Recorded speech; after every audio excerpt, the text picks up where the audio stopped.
Assalamualaikum warahmatullahi wabarakatuh. Bertemu kembali dengan saya di pelajaran Geografi kelas 11 di modul 6 unit 1. Pada kesempatan kali ini kita akan membahas dengan tema Kenali Wilayah Indonesia. Yang akan kita bahas adalah eksplorasi astronomis, geografis, dan geologis Nusantara yang ada di Republik Indonesia. Indonesia, negeri tiga daerah waktu. Indonesia memiliki bentang bujur yang sangat luas, sehingga dibagi menjadi 3 zona waktu. Yang pertama, waktu Indonesia Barat, itu Sumatera, Jawa, Madura, Kalimantan Barat, Kalimantan Tengah.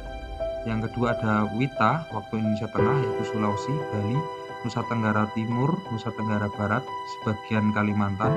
Dan ada Wit, waktu Indonesia Timur, yaitu Papua dan bagian Maluku. Mengapa waktu berbeda? Ya, menurut sejarah, pada tahun 1878, Sir Sanford Fleming mengusulkan 20 zona waktu dunia. Dasarnya adalah bumi berputar pada porosnya membutuhkan waktu selama 24 jam dan sekali putaran menempuh 360 derajat. Besaran putaran sejauh 360 derajat diwujudkan dalam garis bujur di bumi sehingga setiap 15 derajat garis bujur mempunyai selisih waktu 1 jam. Indonesia terletak pada 95 derajat sampai dengan 141 bujur timur dan 6 derajat lintang utara sampai 11 derajat lintang selatan. Wilayah Indonesia dilewati garis khatulistiwa 0 derajat, melewati kota seperti Pontianak yang terdapat buku khatulistiwa. Dampak Indonesia beriklim tropis, mendapat sinar matahari sepanjang tahun dengan intensitas yang maksimal. Musim di Indonesia. Indonesia terdapat menjadi 2 musim, yaitu pertama musim kemarau April sampai September dipengaruhi angin muson timur dari Australia yang kering.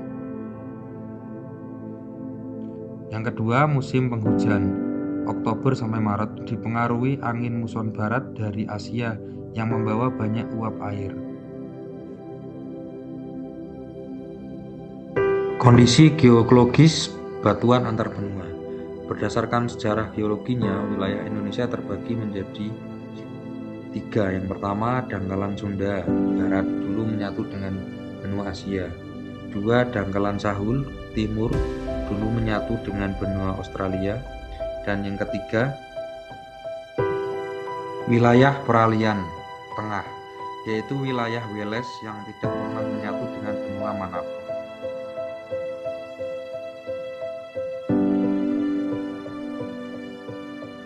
Daerah cincin api atau biasa disebut Ring of Fire. Indonesia adalah titik pertemuan 2 rangkaian pegunungan muda dunia, yaitu pertama Sirkum Mediterania Barat dan yang kedua adalah Sirkum Pasifik ataupun Timur. Inilah yang mengakibatkan Indonesia memiliki banyak gunung berapi. Faktanya, Indonesia memiliki 127 gunung api aktif yang terbanyak di dunia. Hal ini membuat tanah subur namun rawan bencana vulkanik. Pertemuan lempeng tektonik. Indonesia berada di atas pertemuan 3 lempeng besar dunia. Yang pertama ada lempeng Indonesia-Australia, yang kedua ada lempeng Eurasia, dan yang ketiga adalah lempeng Pasifik. Dampaknya sering terjadi gempa tektonik dan tsunami. Namun, kaya akan cadangan minyak bumi dalam cekungan sedimen tersebut.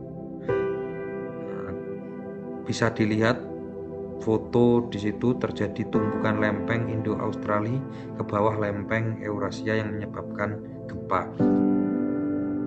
Indonesia negara kepulauan terluas. Jumlah pulau tercatat sekitar 17.504 pulau. 16.056 diantaranya sudah terverifikasi PBB. Provinsi kepulauan terbanyak yaitu Kepulauan Riau, Papua Barat, dan Maluku Utara. Peringkat dunia Indonesia adalah negara terluas ke-7 di dunia dan nomor 1 di Asia Tenggara.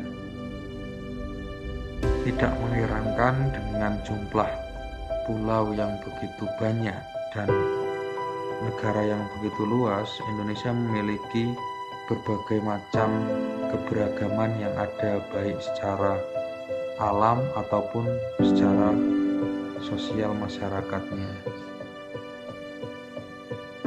Ini dari berbagai macam suku, adat dan budaya, bahasa yang tersebar dari Pulau Sabang sampai dengan Pulau Merauke.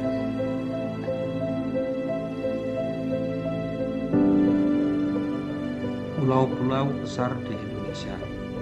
Dari 17.000 sekian pulau yang ada di Indonesia, ada beberapa pulau yang luasnya memang cukup besar.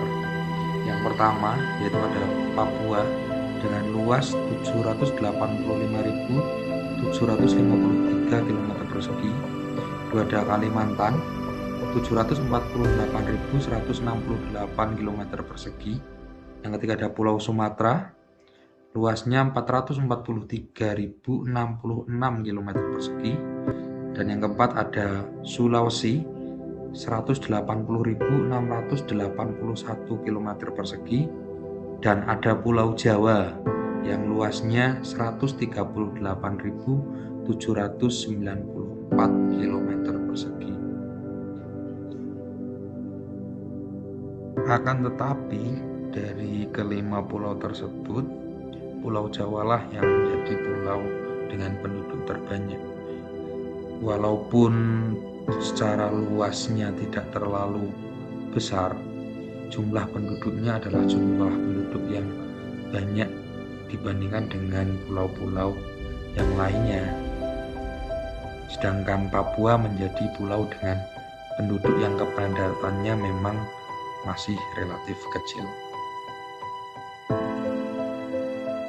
Batas teritorial Negara Kesatuan Republik Indonesia. Untuk batas sebelah utara, Indonesia berbatasan dengan negara Malaysia, negara Singapura, negara Filipina, negara Vietnam, dan negara Thailand. Untuk sebelah barat, Indonesia berbatasan langsung dengan Samudra Hindia dan India, yaitu di Pulau Ronde dan Pulau Nicobar. Sedangkan di sebelah selatan, Indonesia berbatasan langsung dengan negara Timor Leste, negara Australia, dan Samudra Hindia. Untuk sebelah timurnya, Indonesia berbatasan langsung dengan negara Papua Nugini.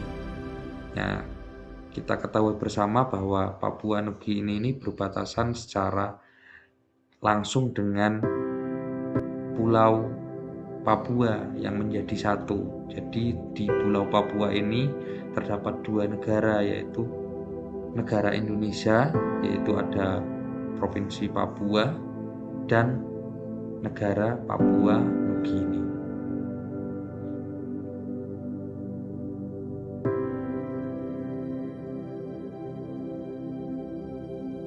Kesimpulan dan tantangan. Ya, setelah kita tadi bahas, kita ketahui bersama bahwa Indonesia ini berada di posisi silang strategis, yaitu diapit oleh dua benua Australia dan benua Asia, dan diapit oleh dua samudra, yaitu Samudra Pasifik dan Samudra Hindia.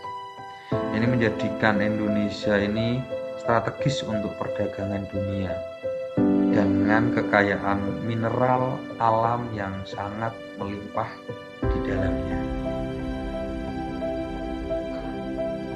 Selain keuntungan tersebut, memang ada beberapa tantangan yang harus dihadapi. Salah satunya yaitu adalah rawan bencana alam, koordinasi wilayah luas, dan pemetaan kesejahteraan di perbatasan yang memang cukup sulit.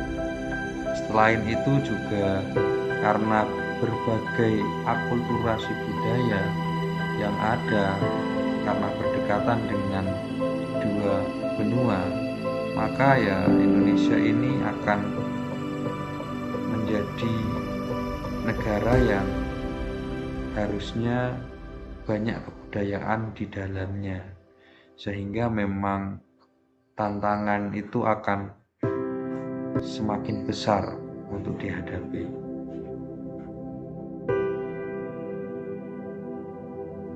Mungkin cukup sekian materi yang kita bahas dalam pertemuan kali ini. Terima kasih. Semoga apa yang disampaikan bermanfaat dan sampai jumpa kembali di pertemuan berikutnya.